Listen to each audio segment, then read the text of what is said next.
いやー、正直ここまで差があるとは思いませんでした。前回もインスタ 360 Ace Pro の動画を出したんですが、今回はライバルである GoPro Hero 12との比較映像を様々な条件の下で撮影してきました。明るいところ、暗いところ、そして止まっているとき、動いているとき、走っているとき、逆光になるとどうなるのかとか、光源を映すとどうなるのかとか、手ブレ補正の効き方、いろいろな設定の違いなども試してみました。伝統の GoPro Hero 12か、新しい Ace Pro、どのぐらい差があるのか気になっている方もいらっしゃると思いますので、ぜひ最後までゆっくりご覧いただければと思います。今日はまずは明るい日中での比較、そして夜暗い中での比較、そして最後はしばらく使ってみての感想をお話ししたいと思います。この新しいインスタ 360 Ace Pro について詳しい情報を知りたい方は前回詳しく私も紹介動画を作っていますので、ぜひそちらも一度ご覧になってください。比較する上での条件なんですが、何もあえて表示していないときは GoPro は10ビット、Ace Pro は8ビットで、ビットレートはハイです。で、手ブレ補正は標準。画角は一番歪みが少ないモードで、GoPro はリニア、そして Ace Pro は DeWarp というモードです。で、色はビビッド、または鮮やかというモードを使っています。シャープネスは中。で、それ以外の ISO とかシャッター速度とかホワイトバランスは基本的にオートで撮っています。ところどころ比較のために広角とか超広角にしたりとか、HDR でも撮影していますが、その辺は表記したいと思います。ではまずは日中の映像比較をしたいと思います。どちらも 4K60 で標準モードで撮っています。こういうコンディションだともう全然違いがわからないでしょうかね。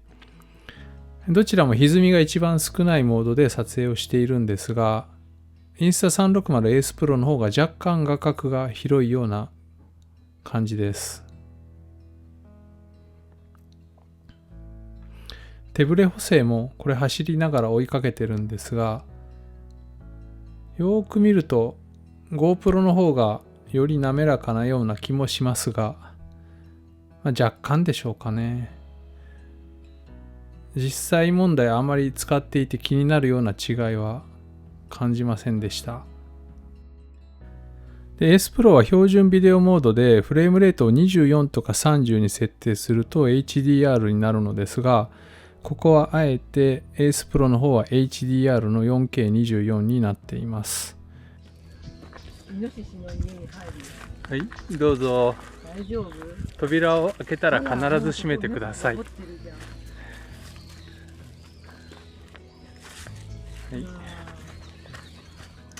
お、すごい。これちょっと逆光状態で歩いているんですが、インスタ 360 Ace Pro の方が若干コントラストがはっきりしているというか、なんか GoPro って全体的に白っぽい感じになるんですよね。どちらも露出補正も標準ですし、色もビビッドで同じような設定に合わせてあるんですが、インスタ360の方が色が鮮やかな感じがします。これはどちらも中間的な広角モードです。ワイドとウルトラという画角になっています。今度はどちらも水平維持です。GoPro はリニア水平維持。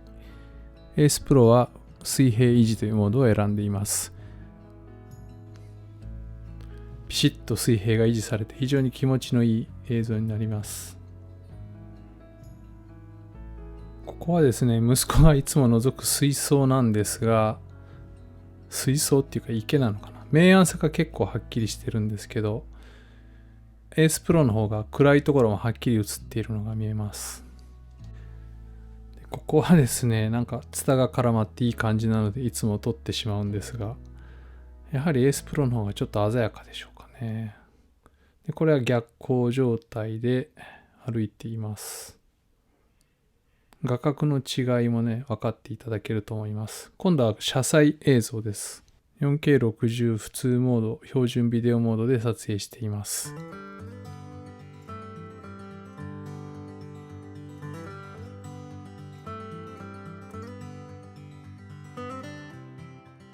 で、今度は紅葉がピークを迎えている近所の公園なんですが、どちらも標準ビデオモードで 4K60 フルオートで撮影をしています。どちらもシャープニングは中間レベルなんですが、GoPro の方がかなりシャープに映っているように見えますね。これはズームの比較なんですが、Ace Pro 2倍、GoPro 1.4 倍になっています。Ace Pro は撮影中にズーム倍率を変えることができるんですが、GoPro は一旦止めて変更します。同じ大きさに揃えるとこんな感じになります。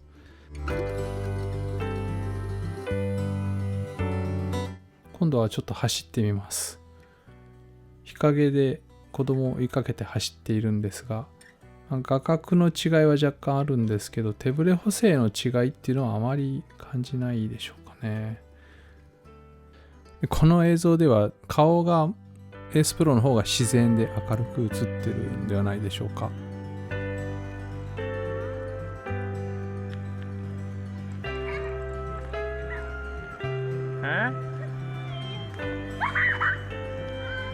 一番広い画角とスーパービューです。一番広い画角とスーパービューです。次はどちらも一番広い画角で撮影しています。横から撮るとどうでしょうか。こんな感じの違いになります。で、次はスローモーションですね。4K120 を 24fps に落としています。5倍スローです。今度はまた手持ちで走っています。ちょっと薄暗いんですが、このぐらい明るければ手ブレ補正の差も感じません。今度はちょっと景色を映したものなんですが、逆光気味です。やっぱり Ace Pro の方が鮮やかですね。で、どちらも形は違うんですが、若干フレアのようなものが見えます。これも同じような条件です。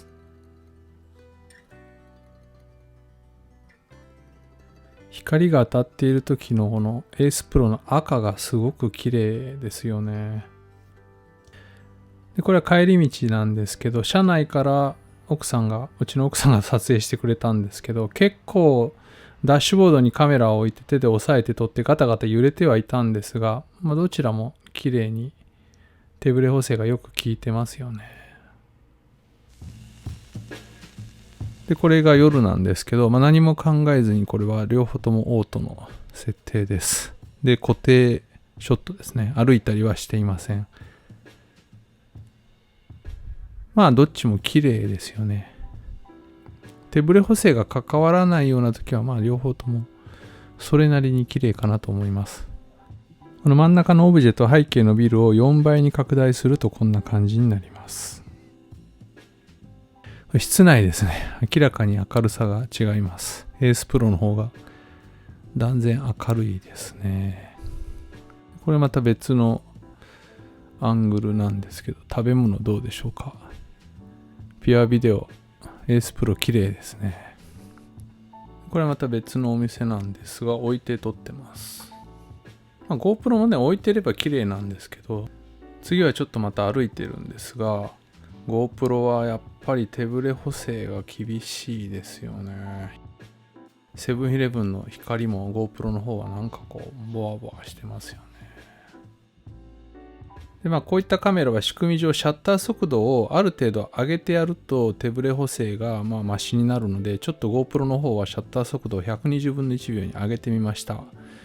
手ブレ補正は今度はいい感じだと思うんですが、圧倒的に暗くなっちゃいます。で、次にその対策として ISO を3200に上げてみました。そうするとですね、今度はノイズがね、結構出てくるんですよね。歩道のタイルとか右の建物とか、グレーっぽいところ、白っぽいところのノイズがね、すごいですよね。で、ちょっと暗くなるとこんな感じでむちゃくちゃ暗くなります。で、今度は置いてみました。やっぱシャッター速度が速すぎるのかむちゃくちゃ暗いですよね。で、次は今度 GoPro の方 4K20ISO1600 シャッター速度は48分の1に落としてやりました。固定ショットで手ブレ補正とかも関係なくなるので、このぐらいの設定にすることができるんですけど、そうすると非常にスッキリとした綺麗な映像になっています。右の建物とかちょっとノイズはありますけど、でも悪くはないですよね。同じ設定のままちょっと歩いてみたいと思いますが。いや、GoPro 画面暗くなってるかと思うぐらい暗いんですけど、ピュアビデオの画面はこんな感じです。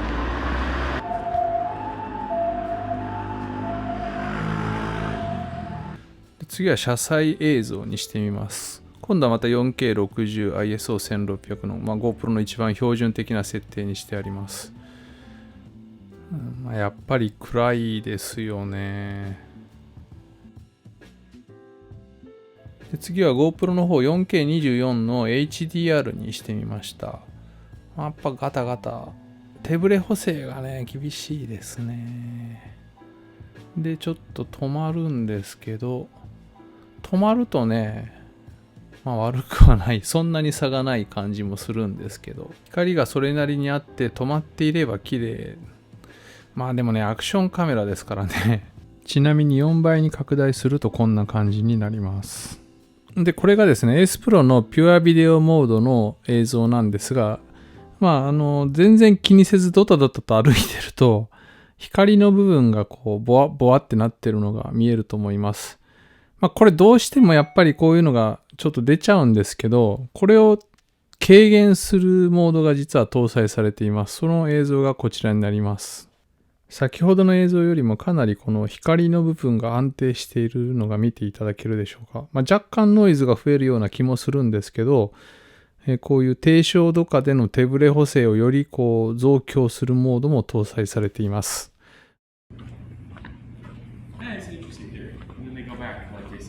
チラチラしてるでしょうか。歩いてるんですけど、結構普通にバタバタ歩いてるんですけど、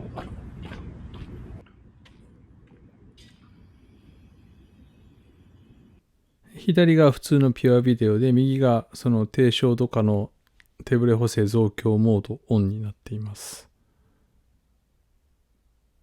よりこうスムーズになってますよね。もともと Ace Pro かなり明るくて手ブレ補正もよく効いているんですが、さらに良くなっている感じがします。特定の条件下では非常にスムーズでいい感じになりますので、状況に応じて使い分ければいいのかなと思います。さあ、いかがだったでしょうか。どういう環境で見るかですよね。テレビとかスマホとかパソコン、ノートパソコン、いろんなモニターで皆さん見られると思うので、その何で見るかによってかなり結果が違ってくるとは思うんですが、違いはよく見ていただけたんではないでしょうか。この違いが大きいと感じるか小さいと感じるかっていうのはそれぞれ皆さん違うと思いますので、皆さんの購入時の参考にしていただければと思います。日中の使用感としては本当にあまり変わりがないかなと思います。バッテリーの減りも同じような時間使った感じで同じぐらいの減りなので、どちらかがこう持ちがすごくいいとかそういうことは感じませんでした。で、やっぱり差が出るのは夜の撮影になりますので、こう夜移動しながら撮影をする時にもこのアクションカメラを使いたいっていうんであれば Ace Pro の方が断然有利かなと私は感じましたが、皆さんいかがでしょうか。それと使いやすさという点では Ace Pro の方がメニューがかなり分かりやすくて、初心者の方でも使いやすいんではないかと思います。それと難しい設定をしなくても夜でもピュアビデオにさえ入れておけばかなり綺麗な映像が撮れてしまうので、そういう意味でも操作は簡単かなと思います。